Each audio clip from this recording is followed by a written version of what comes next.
अजितदादांचा विमान अपघातात दुर्दैवी अंत झाला। हा अपघात घडण्यामागे कोणाचा हात होता? अखेर आरोपीला आज अटक झाली।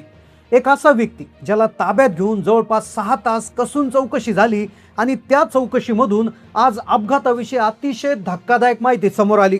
अखेर आरोपी कबूल झाला। आता थेट कठोर शिक्षा। 28 जानेवारी रोजी 8:45 बारामतीमध्ये विमान लँडिंग होत असताना एक भीषण अपघात घडला। सुरुवातीला सांगितलं गेलं धोक्यामुळे रनवे दिसत नव्हता आणि वैमानिकाच्या चुकीमुळे हे झालं। पण जेव्हा आज इतक्या दिवसानंतर एक अशा व्यक्तीला ताब्यात घेऊन चौकशी करण्यात आली ज्यातून या प्रकरणाचा मास्टरमाइंड अखेर सापडला।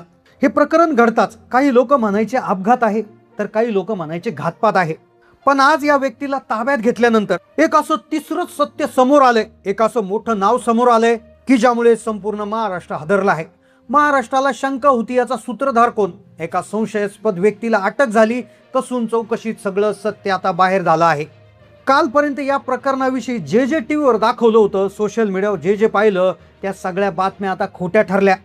कारण आज स्वतः आरोपी पोपटासारखं बोलू लागला। जेव्हा CID तपासात वैमानिकाचा सगळा इतिहास पुन्हा एकदा तपासला गेला तेव्हा 5 असे पुरावे सापडले आहेत जे पुरावे याआधी कधी समोर आले नव्हते आणि ज्यामुळे आता आरोपी समोर आलेला आहे।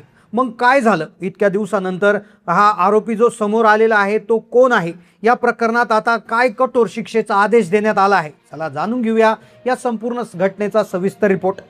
अजितदादांचा अपघात होता की दुसरंच काहीतरी, यावर महाराष्ट्रामध्ये अजूनही चर्चा आहे।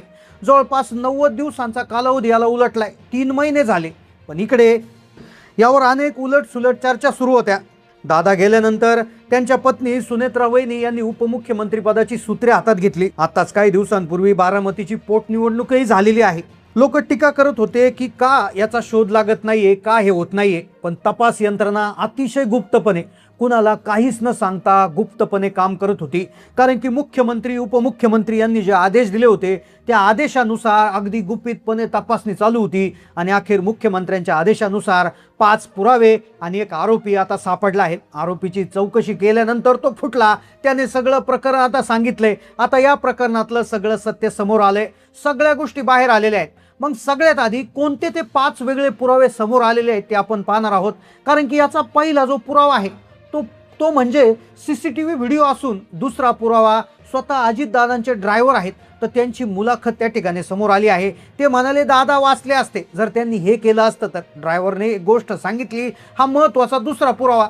तर 5 नंबरचा पुरावा जो आहे तो आरोपीला अटक केल्यानंतर त्याने एक असं मोठं नाव घेतलंय, अशी चौकशी झाली ज्यातून सगळं उघडकीस आले। मग सगळ्यात आधी आपण ते पुरावे पाहतोय। इतक्या दिवसानंतर जे पुरावे सापडल्या त्या पुराव्यावरून कोणाचं नाव उघडकीस आलंय, मग नेमका अपघात आहे की घातपात आहे, सगळे या पुराव्यातून जाणून घेते। पहा, माणसं खोटं बोलतात पण पुरावे कधीच खोटं बोलत नाही। कारण की सगळ्यात महत्त्वाचा पुरावा जो आहे तो 5 नंबरचा तो पुरावा आहे तो स्वतः व्यक्ती ज्याने सगळं षड्यंत्र केलं अशी शंका CIDला आली आणि त्यांनी त्याला ताब्यात घेतलं आणि भयानक चौकशी झाली।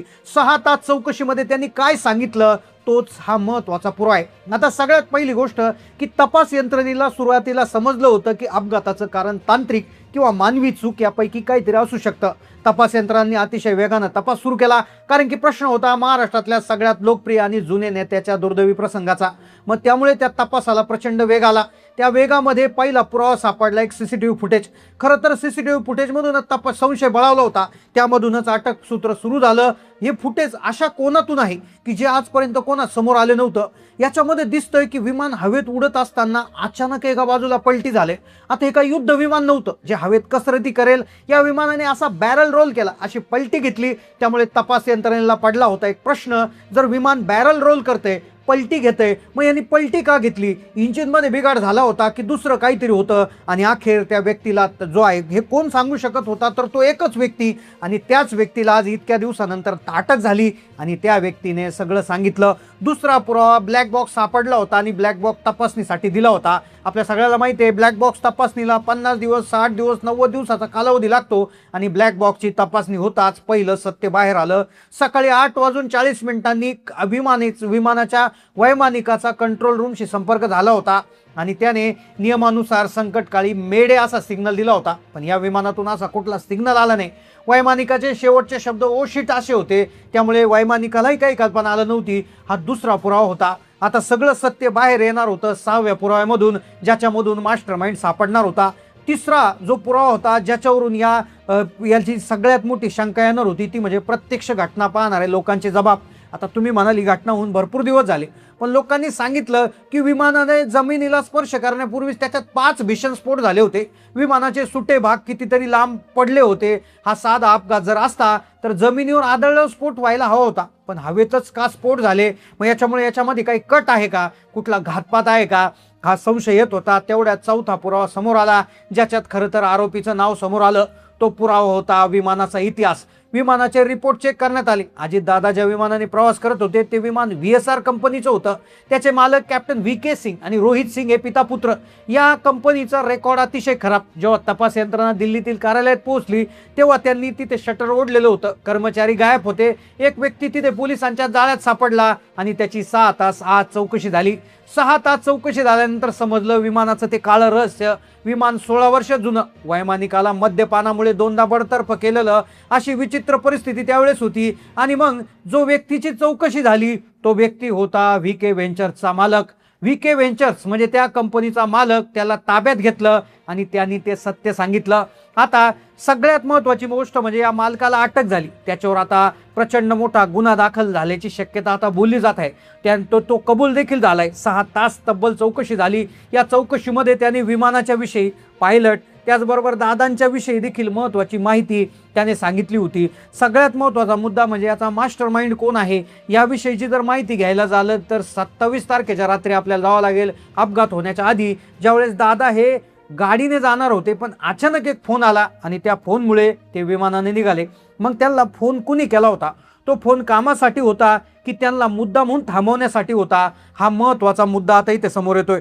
पोलिसांच्या तपासात तेही समोर आले की तो फोन नेमका कोणाचा होता, तो फोन का केला गेला, त्या फोनचा आणि तिथे थांबण्याचा आणि त्याच खराब झालेल्या विमानात बसण्याचा नेमका अर्थ काय, अचानक ऐन वेळेला पायलट का बदलला गेला, अनेक प्रश्न आता इथे निर्माण होत होते. मग याच्या मागे कारस्थान कोण करते? 6 तासाची जी चौकशी झाली त्या चौकशीत काय बाहेर आलं, हा सगळ्यात महत्त्वाचा मुद्दा आता इथून पुढे येणार होता. पण आता त्या मालकाची चौकशी आता झालेली आहे आणि त्या चौकशीमध्ये बरेचसे काही महत्त्वाचे मुद्दे आता बाहेर येणार आहे. CIDचा तपास देखील चालू आहे.